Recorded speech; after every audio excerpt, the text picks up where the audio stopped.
Kepala Kantor Komunikasi Kepresidenan, Hasan Nasbi, menegaskan tindakan penyerobotan lahan milik BMKG di Tangerang Selatan tidak bisa disebut sebagai aksi organisasi masyarakat (ormas), melainkan tindakan premanisme.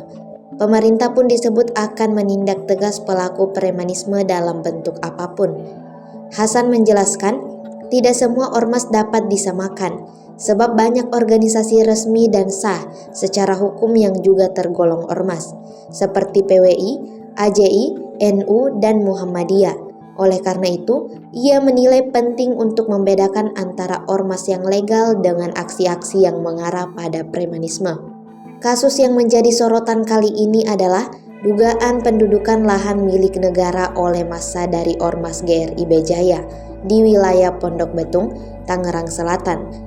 Kelompok ini diduga menuntut uang sebesar 5 miliar rupiah sebagai syarat untuk menarik massa dari lokasi lahan milik BMKG.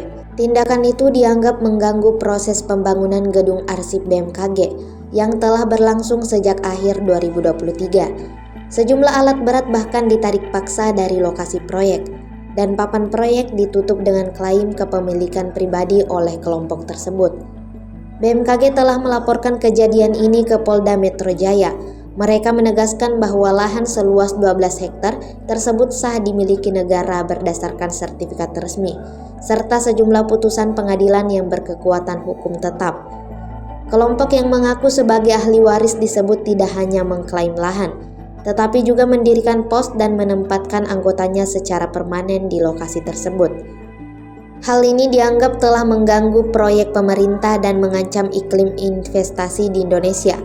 Menanggapi situasi ini, Presiden Prabowo Subianto disebut telah menginstruksikan jajarannya untuk segera mengatasi segala bentuk premanisme yang dapat menghambat masuknya investor dan merusak iklim usaha nasional. Download Tribun X sekarang, menghadirkan lokal menjadi Indonesia.